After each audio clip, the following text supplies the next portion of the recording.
Jadi sebenarnya ini pertanyaan udah sempat aku tanyain di yang sebelumnya. Jadi kan ini adalah debutnya Imaginary, kerjasama sama penulis dan sutradara perempuan. Iya. Nah, ini yang harus diceritakan karena yang pertama itu spesial ya kok ya.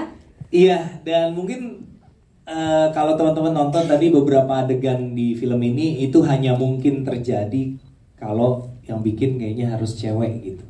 Biar dapat feel-nya dari segi dialog, dari segi pengadeganan itu hanya mungkin terjadi kalau sutradaranya, apalagi penulisnya juga dia sendiri itu perempuan. Jadi rasanya ketika kita dalam proses editing, aku sama Dipa ya gitu banyak terjadi perdebatan kayak ini harus begini, ya harus begini. Pokoknya kalau drakor itu begitu gitu. Lihat dari sudut pandang cewek tentunya ya, gitu. Jadi kita mencoba untuk mengikuti seperti biasa Imaginary coba untuk percaya pada kreatornya. Kalau kita udah greenlit projectnya berarti kita percaya penuh sama kreatornya, ya udah kita follow aja apa yang visinya Meira untuk film ini ya kita ikutin gitu.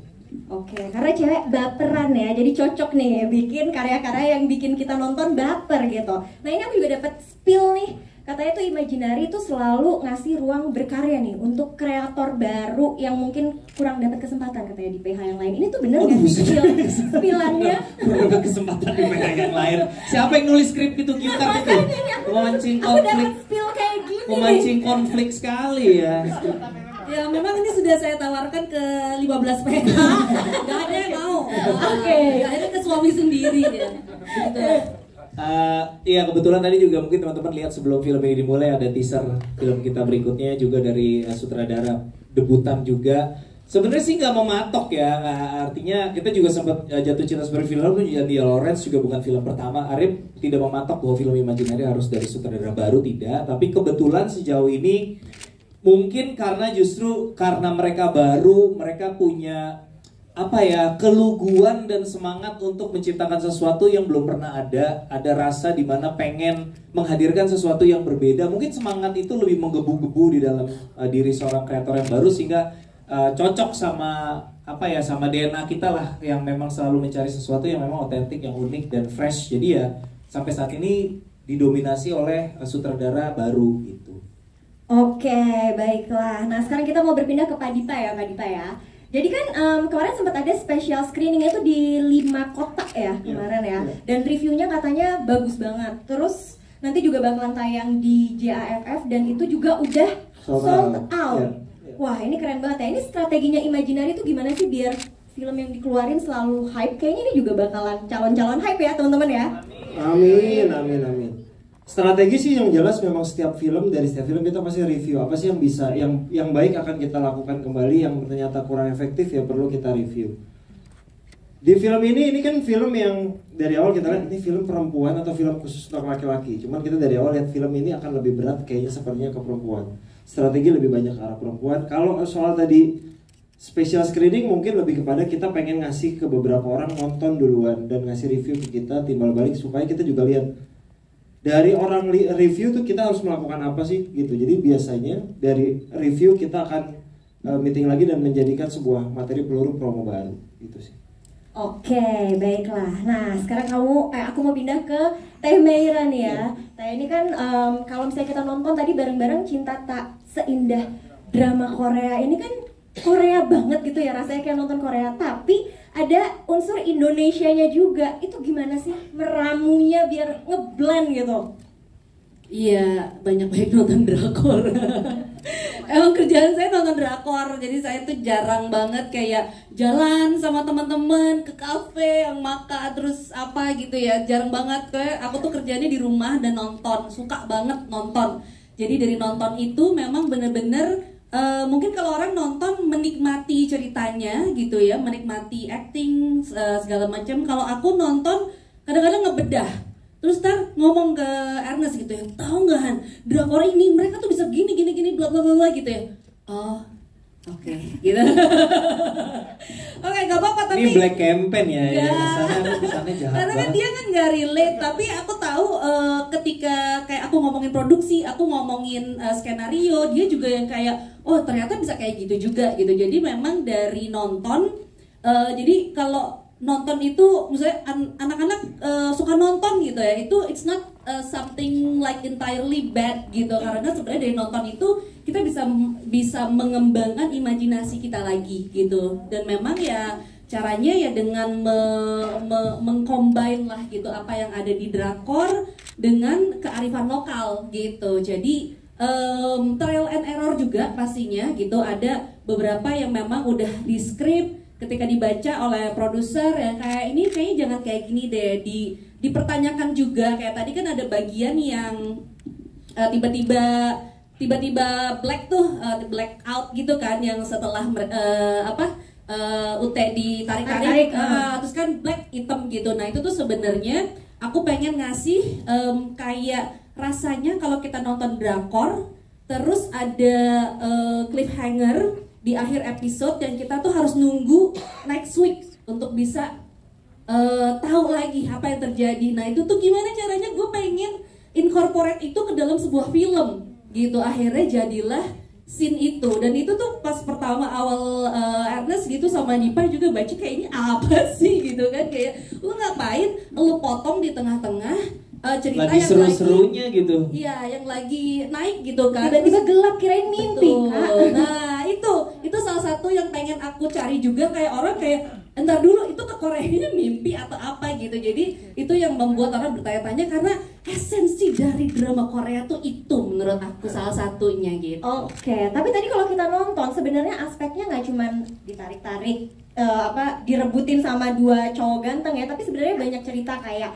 ada rasa tidak pede ya, insecurity, terus juga tadi ada yang dibully sama netizen juga gitu. Jadi ada banyak aspek juga. Tapi sebenarnya pesan apa berarti, karena kan banyak tuh, ada banyak beberapa cerita sebenarnya dalam satu film.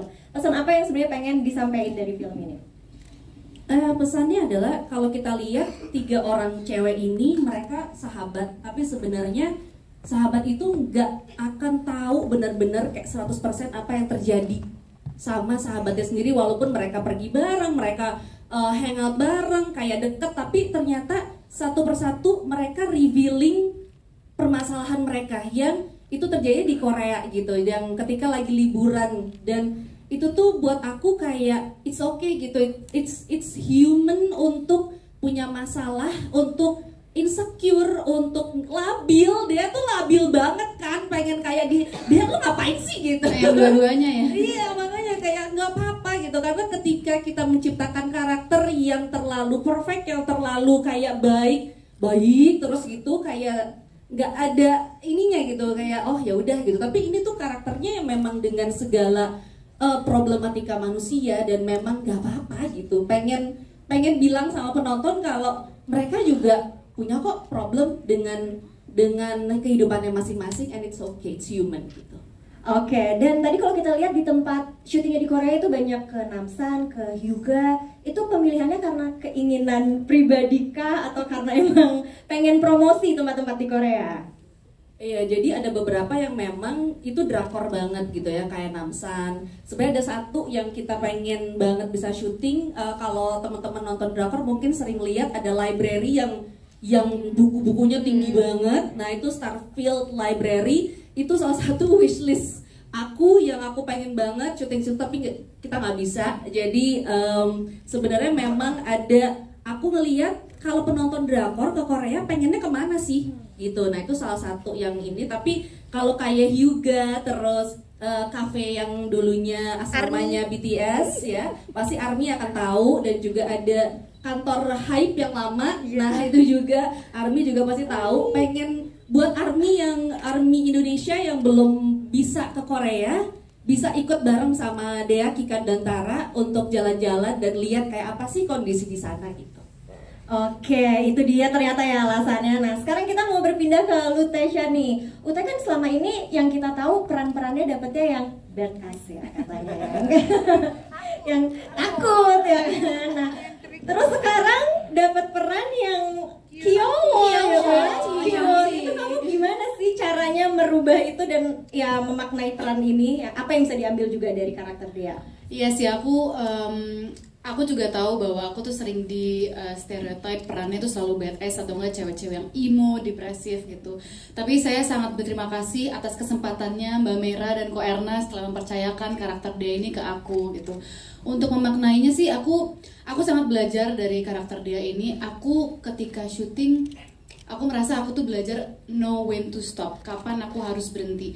Saya kadang-kadang aku punya tendensi untuk, yaitu karena karakternya biasanya badass atau karakter tuh selalu keluar, harus selalu lebay, extraordinary gitu. Ketika aku masuk ke karakter dia, aku tuh belajar untuk menjadi kalem, tenang, gak usah berapi-api gitu. Sedangkan emang teman-teman aku di sini Kikan dan Tara tuh yang emang cerewet banget, berapi-api, ngomongnya cablak gitu. Sedangkan aku partnya adalah harus yang tenang, nurut-nurut aja, kalem gitu. Jadi aku belajar untuk kalem.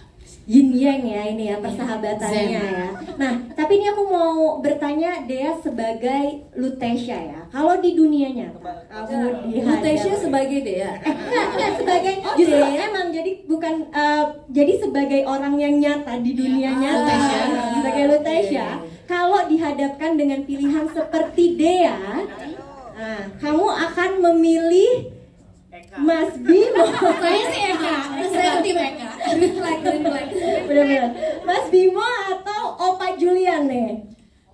Kalau di awal film sih saya Opa Bimo. Opa Bimo. Oke. Soalnya ya terus terang bener-bener ya lurus-lurus aja, mapan, sudah matang, sudah terlihat lah visioner gitu. Cebol ya, anak orang kaya ya kan. Apa kemarin pesona pria overcook ya? Betul. Tapi kalau di akhir film kayaknya saya milih diri sendiri. Wow. Di sini Kenapa tuh aja milih deh. diri sendiri? Untuk self love aja, kayak ya self love aja dulu. Oke, baiklah. Itu dia. Nah, sekarang kita berpindah ke Jerome nih tadi ya. Jerome ini kayaknya kalau di film kita lihatnya banyak masalah. Pas banyak masalah bukannya diselesaikan tapi kabur ya. 4 tahun lama banget say, kabur 4 tahun. Itu tuh gimana sih meranin seorang Jerome yang ya masalahnya banyak tapi tetap pengen terlihat green flag di depan Dea. Halo semuanya. Pertama aku mau bilang terima kasih dulu buat teman-teman yang udah nonton, udah luangin waktu di sini. Apa tadi? Oke, singkatnya adalah Jerome ini kompleks ya. Oke, enggak gini. Tolong jelasin soal Si Julian ya. Julian, ya. Si Julian nih, si Julian ini dia tuh kenapa dia kabur? Karena itu masalah dia tuh berat banget. Dan dia punya satu cinta di hidupnya. Pertama, cintanya adalah terhadap ibunya. Jadi kemanapun ibunya pergi, dia ikut. Karena dia merasa dia harus selalu menjaga ibunya. Ini interpretasi Jerome ya. Benar kok, benar. Oh oke, bagus. Jadi mau ibunya ke Afrika, mau ibunya ke manapun dia ikutin. Kebetulan ini ke Korea, jadi dia ikutin. Belum tentu si Julian ini sebetulnya mau ke Korea. Nah ketika dia di Korea dan ibunya meninggal, ya udah dia lanjutin aja apa yang dia tahu yang adalah hidup di Korea. Udah hidupnya monoton, jalan terus aja begitu. Tiba-tiba dia udah lupa gimana sih rasanya mencintai seseorang. Rasa itu tuh udah lupa. Dan tiba-tiba alam semesta mengasih satu jalan lagi ketika dia ketemu sama dia gitu. Wow. Ya lupa lah 4 tahun ya guys. Lama ya. Oke, nah tadi kalau misalnya kita nonton di filmnya, Julian ini juga jago ngomong bahasa Korea ya. Itu belajarkah atau memang kalau sekarang kita suruh ngomong lagi gimana? Bisa nggak? Bisa. Ya, Siti so. Siti iso ya, oke. Nggak, itu bukan kayak belajar di tempat atau segalanya cepat, tapi kita juga diberi waktu dan ruang yang sangat cukup dan juga ada coach bahasa Korea. Jadi kita fokus ke adegan-adegan yang diperlukan Julian untuk berbicara bahasa Korea. Dan di situ ya tinggal dipelajarin aja. Tapi sebenarnya bukan hanya dipelajarin atau dihafalin, juga cara ngomongnya gimana. Karena setiap bahasa itu berbeda, dari nafasnya aja berbeda. Kalau orang Jakarta kayak aku gitu ngomong kan gitu. Tapi kalau orang Korea itu nafasnya berbeda. Ada nadanya, ada cengkok-cengkok. Kayak orang Bandung gitu kali ya, ada nadanya. Mungkin kali ya. Enggak sih, tapi ya mungkin. Mungkin, oke. Oke, boleh nggak? Apa? Kita pengen denger live nih yang tadi. Masih ingat dikit bentar ya. Oke. Oh nih. Ngomong sama kamu ya. Oke, baiklah. Cia, kamu dipanggil Cia kan? Cia. Cia, Nah, Cia. Oke. Tuh, kamu udah Cia tinggal Hidayah. udah lama nih ya. Iya. Iya dereng. Indonesia esun cinggu dari Cia. Oke nggak? Oke lah, boleh. Jarang dong. Kata Cia, iya lumayan. B plus ya. B plus ya. B plus. Teman-teman B ini plus. orang-orang yang datang dari Indonesia katanya. Gitu. Itu dia. Baiklah. Sekarang kita pindah ke Mas Bimo ya. Mas Bimo ini kalau di Korea, teman-teman yang suka nonton drama Korea tahu cebol kan ya? Cebol itu kayak keturunan orang kaya Konglomerat. Cebol tuh konglomerat Nah, gitu. sepertinya di sini kalau tadi kita lihat di filmnya, Mas Bimo ini sangat mewakilkan karakter cebol yang kayaknya bisa membereskan segala sesuatunya itu dengan uang. Nah, untuk peran kayak gitu tuh conflicting gak sih untuk seorang Bimo? Oh, conflicting banget sih. Karena aduh, untuk jadi orang yang superior, untuk jadi orang yang bisa ngebayar semuanya itu kan buat gue nggak tahu deh, gue belum pernah ngalamin hal yang kayak gitu. Satu, yang kedua, Mas Bimo itu kan sangat-sangat dewasa. Gue aslinya childish. Jadi ya, emang enggak ya? Ya itu, jadi menurut gue konfliknya di situ sih. Oke, nah kalau misalnya menurut Bimo yang di dunia nyata ini ya, Bimo yang ada di film Cinta Tak Seindah drama Korea tuh jahat atau enggak sih sebenarnya?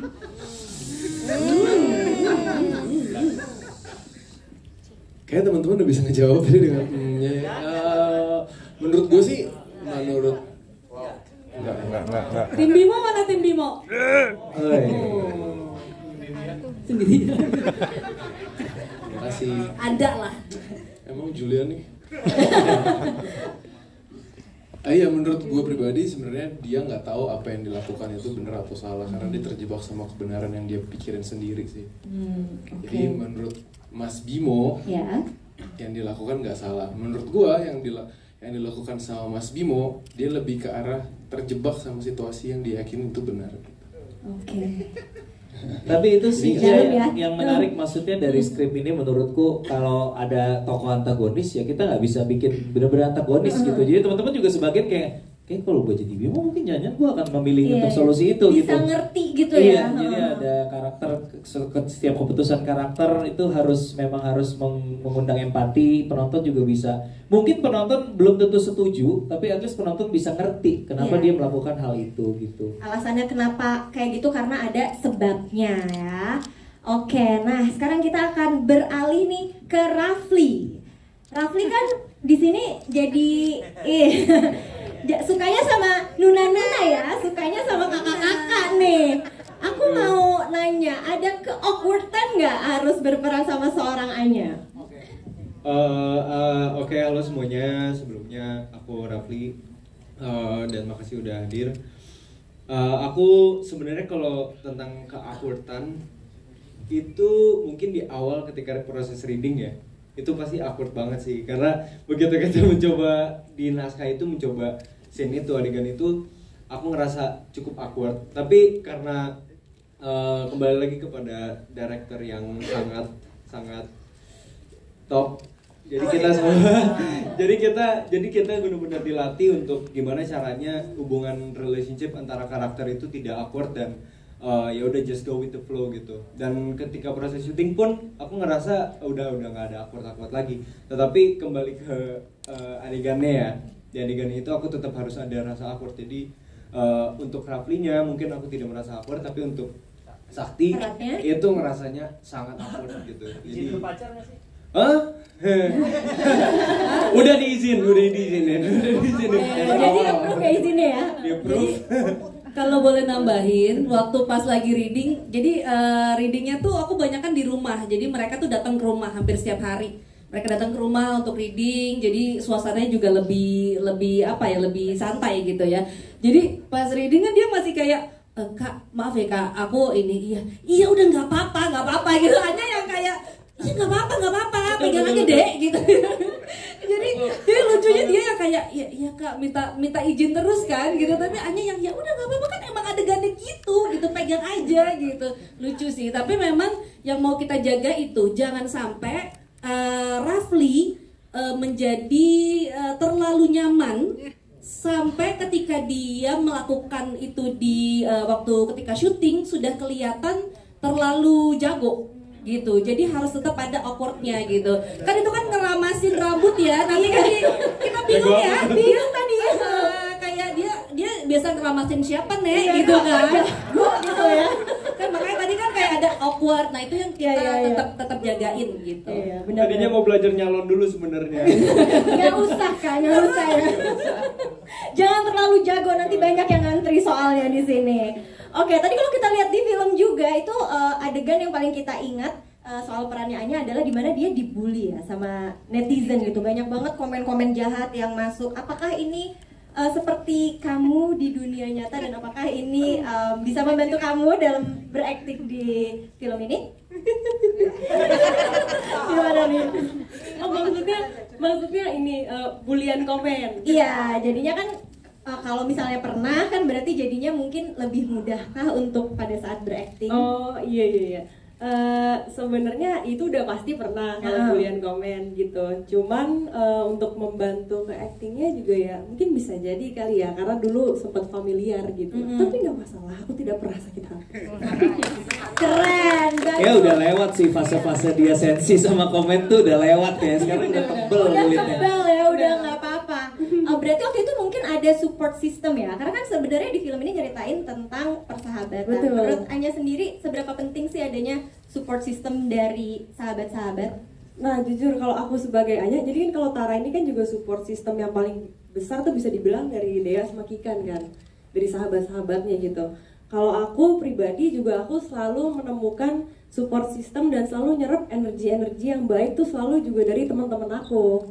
Jadi kayak kalau misalnya kadang mungkin lagi capek kerja atau lagi sedih karena apa, terus kalau ketemu temen yang energinya positif tuh aku langsung kayak ngecharge gitu. Jadi emang ada kesamaan di situ gitu. Menurutku tuh support system itu penting banget. Dan kalau buat aku sendiri salah satunya itu source-nya tuh dari sahabat lumayan besar gitu. Energi yang aku ambil. Jadi benar-benar kelihatan di film ini juga ya, ini kalian saling support juga satu sama lain. Nah, Dea juga kita lihat di filmnya, di perannya Dea ini banyak ini ya, ada rasa kurang pede setelah memiliki anak gitu ya. 3 lagi ya anaknya, kita pas nonton kayak, hah, 3 anaknya banyak banget, berbuat terus ya. Pandemi kali ya, lagi pandemi. Lagi pandemi ya. Nah, kalau menurut kamu apakah ini penggambaran karakter ibu di Indonesia apa gimana nih? Waduh susah ya, disuruh. Aku takut nih disuruh nge-review hidup ibu-ibu, aku takut. Kenapa ini penggambaran di sini kan harus dijadikan peran kamu gitu. Maaf ya. Gini, aku tuh pada saat melihat struggle-nya Kikan di dunianya Kikan tuh aku ngerasa kayak gila ya, ternyata susah ya menjadi seorang istri, berusaha menjadi ibu yang baik dan juga berusaha bisa waras menjadi dirinya sendiri gitu.